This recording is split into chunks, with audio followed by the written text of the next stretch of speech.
গাধাকে সৃষ্টি করার পর তাকে বলা হলো সকাল থেকে সন্ধ্যা পর্যন্ত তাকে ক্লান্তিহীন পরিশ্রম করতে হবে,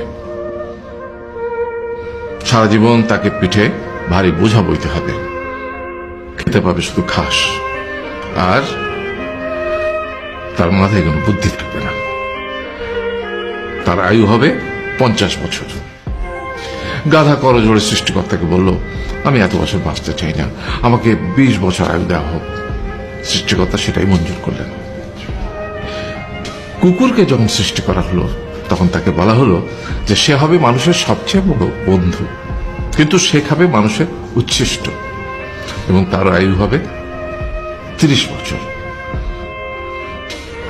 কুকুর সৃষ্টিকর্তাকে বলল, আমি এত বছর বাঁচতে চাই না, আমাকে 15 বছর আয়ু দেওয়া হোক। সেটাই মঞ্জুর করা হলো।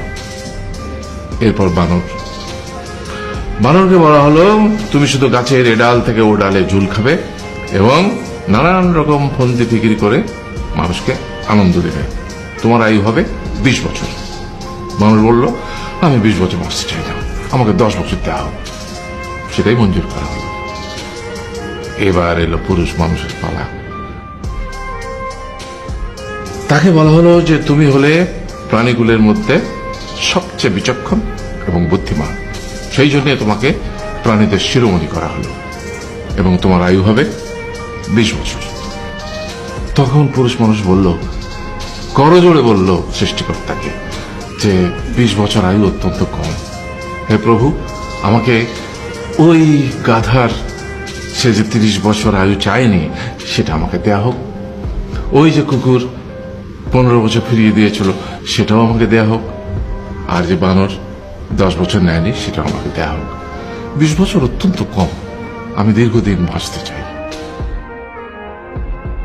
সৃষ্টিকর্তা সেটাও মঞ্জুর করলেন। তারপর কি হলো?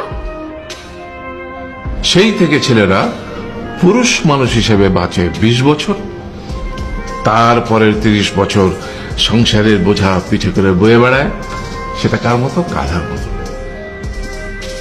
তারপরের 15 বছর সে তার ছেলে মেয়েরা যা দেয় সেই রকম ঠিক কুকুরের মতো উচ্ছিষ্ট খেয়ে বাঁচে। আর তারপরে বৃদ্ধ বয়সে ঠিক বানরের মতো, যেমন গাছের এডাল থেকে ওডাল ঝুল খায় বানর, তেমনি এই ছেলের বাড়ি থেকে ওই ছেলের বাড়ি, আর নানান রকম ফন্দি ফিকির করে তার নাতি নাতনিদের আনন্দ দেওয়ার চেষ্টা করে।